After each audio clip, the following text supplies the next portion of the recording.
Hello students, आज का जो हमारा टॉपिक है ऑर्गेनाइजेशन ऑफ डाटा में बेसिस ऑफ क्लासिफिकेशन के बाद कॉन्सेप्ट ऑफ द वेरिएबल। हम यहाँ पे कॉन्सेप्ट ऑफ वेरिएबल के बारे में जानेंगे। आज हम कुछ बेसिक चीजों के बारे में जानेंगे जो कि आपके ऑर्गेनाइजेशन ऑफ डाटा के चैप्टर में यूज होंगी या फिर जब आप न्यूमेरिकल्स करेंगे तो उस केसेस में आपको पता होना चाहिए कि अगर कोई टेबल बन रही है तो वो क्यों बन रही है, उस टेबल में क्या शो किया जा रहा है, राइट। तो वो सब चीजें हम जानेंगे, मीनिंगफुल चीजें जानेंगे। तो देखिए आपका स्टार्ट होता है कॉन्सेप्ट ऑफ वेरिएबल। तो बच्चों कॉन्सेप्ट ऑफ वेरिएबल क्या होता है? Variable like a change, a characteristics or a phenomenon which is capable of being measured and change its value over time is called a variable। एक किसी भी चीज की एक कैरेक्टरिस्टिक या कोई भी फिनोमेनन जो कंटिन्यूअसली वे में ओवर द टाइम कुछ टाइम पीरियड के बाद क्या हो जाता है, चेंज हो जाता है, तो उस चेंज को क्या बोला जाता है? वेरिएबल बोला जाता है। बच्चों ये चेंज क्वालिटेटिव वे में भी हो सकता है और ये चेंज किसमें हो सकता है? क्वांटिटेटिव वे में भी हो सकता है। बट हम यहाँ पे स्टैटिस्टिक्स के बारे में पढ़ रहे हैं, तो स्टैटिस्टिक्स में हम केवल कौन सा चेंज लेंगे?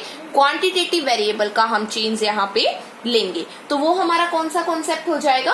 वेरिएबल का कॉन्सेप्ट हो जाएगा कि कोई भी कैरेक्टरिस्टिक और फिनोमेनन जो क्या होता है कि ओवर द टाइम जिसकी वैल्यू क्या हो जाती है, चेंज हो जाती है, उसको क्या बोला जाता है? वेरिएबल बोला जाता है। जो वेरिएबल है आपके वो डिस्क्रीट वेरिएबल भी हो सकता है आपका और कंटिन्यूअस वेरिएबल भी हो सकता है। डिस्क्रीट वेरिएबल क्या होता है बच्चों? These are those variable that increase in a jump और इन अ कंप्लीट नंबर। एक ऐसा वेरिएबल या एक ऐसा नंबर जो क्या होता है, कंप्लीट फॉर्म में चेंज होता है। क्या होता है? कंप्लीट फॉर्म में चेंज होता है। लाइक एक के बाद दो आता है, दो के बाद तीन आता है, तीन के बाद चार आता है। मतलब कि आप देख रहे हो कि एक एक का क्या हो रहा है? इंक्रीज हो रहा है ना।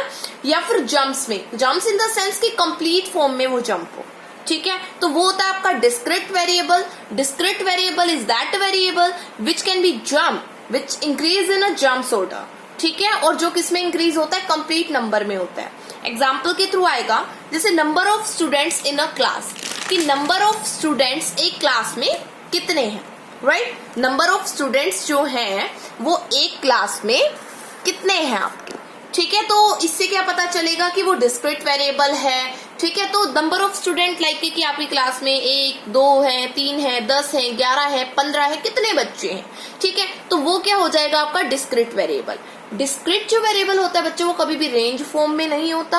रेंज हम जैसे क्लास इंटरवल बना देते हैं, वो आगे बताऊंगी मैं, उस फॉर्म में नहीं होता ना। फ्रैक्शन, मिक्स फ्रैक्शन की फॉर्म में होता है। डिस्क्रीट वेरिएबल हमेशा किस में होता है? कंप्लीट नंबर में होता है, but can not be in a mix fraction, right. वो है डिस्क्रीट वेरिएबल। जैसे देखो आपने क्वेश्चन किए होंगे मीन का, मीडियन का, मोड का। तो जब आपको डाटा गिवन होता है तो एक सीरीज गिवन होती है। लाइक मैंने कहा कि 30 स्टूडेंट है +1 क्लास में और 30 स्टूडेंट्स के मार्क्स इतने आए, ठीक है। जैसे मैंने कहा इकोनॉमिक्स का पेपर था और इकोनॉमिक्स में किसी के 95 आए, किसी के 100 आउट ऑफ 100 आए, ठीक है, किसी के 99 आए। तो मैंने उसको एक फॉर्म में लिख दिया। दैट कम्स अंडर द बच्चों डिस्क्रीट वेरिएबल। वो किस में आ जाएगा? डिस्क्रीट वेरिएबल में आ जाएगा, क्योंकि मैं उसकी कोई क्लास नहीं बना रही हूँ। वो क्या हो रहा है, मैंने सीधा जो भी डाटा उठाया था उसको एक सीरीज फॉर्म में लाइक असेंडिंग और डिसेंडिंग फॉर्म में मैंने लिख दिया है, राइट। तो वो क्या है आपका? डिस्क्रीट वेरिएबल है, जिसमें केवल क्या होता है कि एक सीरीज होती है। मतलब कि डिस्क्रीट सीरीज भी पढ़ेंगे हम। डिस्क्रीट सीरीज अलग होती है, इंडिविजुअल सीरीज अलग होती है, कंटिन्यूअस सीरीज अलग होती है। जैसे कि मैंने मान लो 100 जो है, 100 मार्क्स आए 5 बच्चों के, तो मैंने लिख दिया marks 100 and number of students 5, ठीक है। तो that comes under the discrete series, that comes under the discrete series. मतलब कहने का यहाँ पे ये है कि हम एक सिंपल फॉर्म में बता रहे हैं उसको, हम एक मिक्स फ्रैक्शन की फॉर्म में नहीं बता रहे हैं।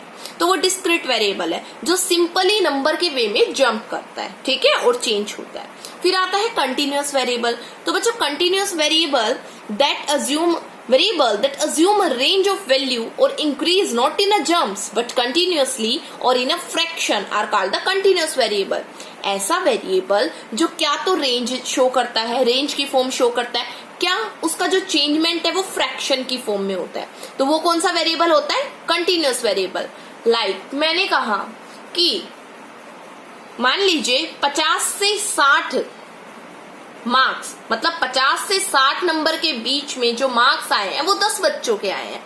60 से 70 के बीच में 20 बच्चों के आए हैं। मतलब ऐसे मैंने बोला नॉर्मली, ठीक है, तो वो कौन सा वेरिएबल है? कंटिन्यूअस वेरिएबल है। अभी किसी के मार्क्स तो इतने भी आए होंगे ना, हाफ में भी आए होंगे, 94.5 भी आए होंगे, 95.5 भी आए होंगे, 99.5 भी आए होंगे। तो 0.5 मतलब फ्रैक्शन की बात आ रही है, और वो किस में आ जाएगा?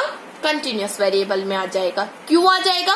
क्योंकि उसमें हम रेंज बना देते हैं, तो आसानी से हम उसमें क्लास बना सकते हैं। ठीक है, तो जैसे मैंने पूछा आपकी क्लास के बच्चों की हाइट, तो किसी ने बोला 5'2" है, 5'4" है, 5'3" है, तो ये क्या है? ये कंटिन्यूअस वेरिएबल का पार्ट है। ओके, तो ये होता है आपका कंटिन्यूअस वेरिएबल। ठीक है, फिर बात आती है difference between the variable and attribute in a statistics. ये चीज हमें पता होना चाहिए कि वेरिएबल और एट्रीब्यूट के बीच में डिफरेंस क्या है स्टैटिस्टिक्स में।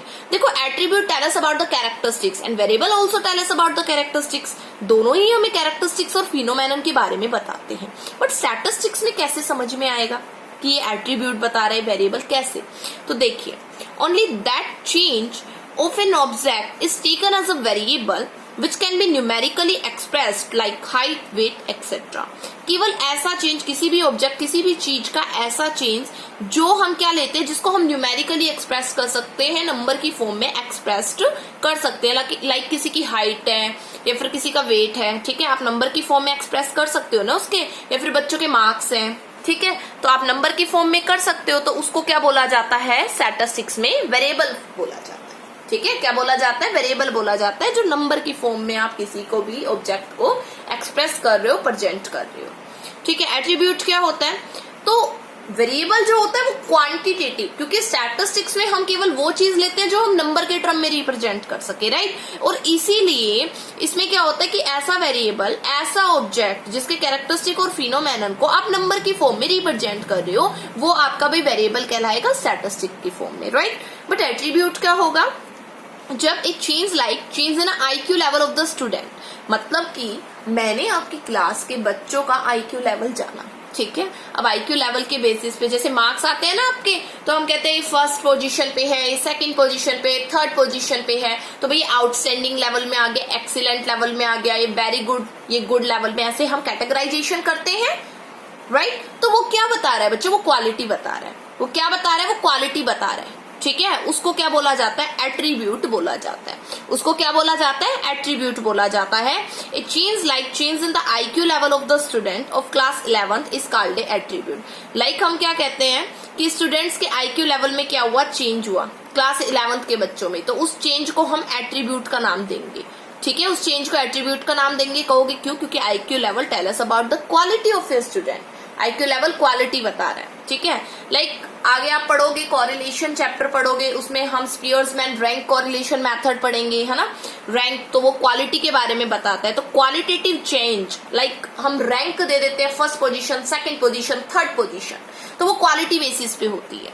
तो वो किस में आता है? एट्रीब्यूट में आता है, स्टैटिस्टिक्स की फॉर्म में। क्वालिटेटिव चेंज एट्रीब्यूट कहलाता है और क्वांटिटेटिव चेंज वेरिएबल कहलाता है। तो ये था आपका वेरिएबल के बारे में कि वेरिएबल क्या होता है? एक कैरेक्टरिस्टिक और फिनोमेनन होता है बच्चों किसी भी ऑब्जेक्ट के बारे में, ठीक है, जिसको हम न्यूमेरिकल फॉर्म में रिप्रेजेंट कर सके।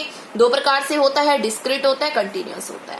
डिस्क्रीट मतलब कि जो increase in a complete form, जो बिल्कुल कंप्लीट फॉर्म में इंक्रीज होता है और मिक्स फ्रैक्शन की फॉर्म में नहीं होता है। कंटिन्यूअस वेरिएबल जो रेंज की फॉर्म में होता है और मिक्स फ्रैक्शन की फॉर्म में होता है, राइट। अब वेरिएबल से ही रिलेटेड तीन चीजें हैं जो मोस्टली पूछ ली जाती हैं: univariate, bivariate and multivariate. Univariate, uni means one, किसी एक चीज के बारे में हम बात कर रहे हैं यहाँ पे। It refers to that series of data which have only the one variable like income of the household. मतलब क्या? यूनि का मतलब एक होता है, इसका मतलब कि एक ऐसी सीरीज के बारे में बताया जा रहा है जहां पे केवल एक चीज के बारे में रिप्रेजेंट किया जा रहा है।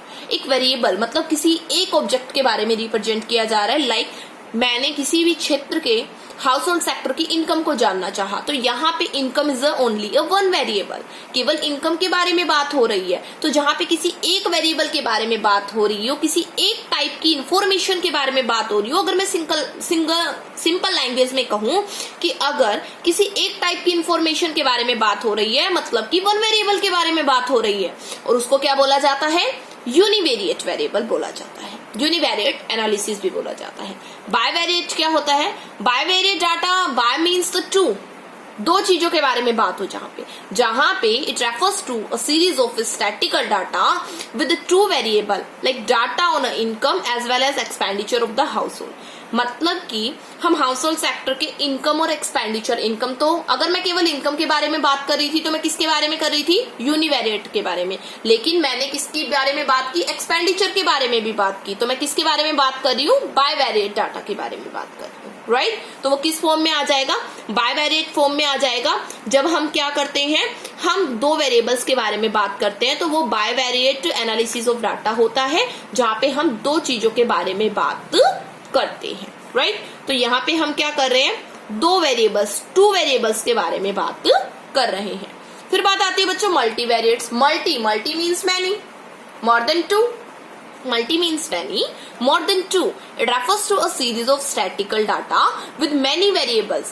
मतलब कि एक ऐसा statistical series डाटा का जहां पे हम क्या कर रहे हैं, बहुत सारे वेरिएबल्स के बारे में बात कर रहे हैं, ना हम एक के बारे में बात कर रहे हैं, ना हम दो के बारे में बात कर रहे हैं, हम क्या कर रहे हैं, 4-5 चीजों के बारे में बात कर रहे हैं, ठीक है, 3-4 चीजों के बारे में बात कर रहे हैं। मतलब हम मल्टीवेरिएट सीरीज ऑफ डाटा के बारे में बात कर रहे हैं। कैसे, लाइक मैंने इनकम भी जाना, मैंने एक्सपेंडिचर भी जाना, मैंने sex like male and female उनको कैटेगराइज किया, मेल की इनकम क्या है, फीमेल की इनकम क्या है, मेल कितना खर्चा करते हैं, फीमेल कितना खर्चा करती हैं, राइट।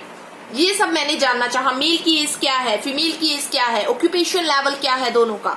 तो ये होता है मल्टीवेरिएट एनालिसिस। और अगर मैं सिंपल लैंग्वेज में आपको बताऊं तो simple like a multifold classification. Multifold classification हमने पढ़ा था जिसमें हम क्या करते हैं, क्लास के क्लास बना देते हैं, है ना, क्लासिफाई करते, क्लास के सब क्लास बना देते हैं, ठीक है, हमने पढ़ा था।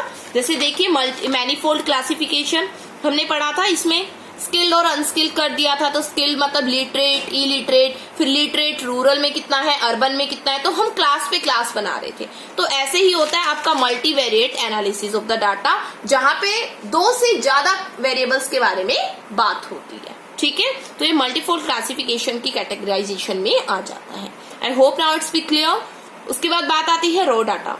रो डाटा क्या होता है, लाइक एक क्रूड फॉर्म में आपने कलेक्शन ऑफ डाटा किया, आपने इंफॉर्मेशन को कलेक्ट किया, ठीक है, आपने जिस फॉर्म में कलेक्ट किया उस क्रूड फॉर्म को रो डाटा बोला जाता है। कि जो भी आपने इंफॉर्मेशन कलेक्ट की है उस इंफॉर्मेशन को ही रो डाटा बोला जाता है, ठीक है। मैंने +1 क्लास में बच्चों की सभी सब्जेक्ट में कितने मार्क्स आए, इकोनॉमिक्स में कितने आए, अकाउंट्स में कितने आए, बिजनेस में कितने आए, तो बच्चों मैंने तो सीधा कलेक्ट कर लिया।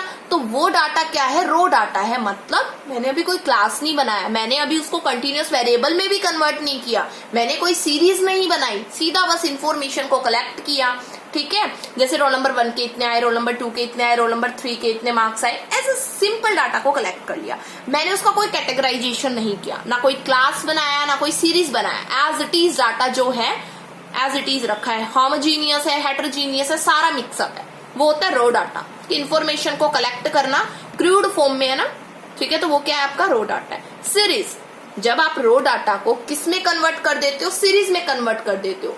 सीरीज में कन्वर्ट करने के लिए क्या करना पड़ेगा, क्लास बनाना पड़ेगा, रेंज बनाना पड़ेगा, ठीक है। तो series refers to the data which are presented in some order and sequence.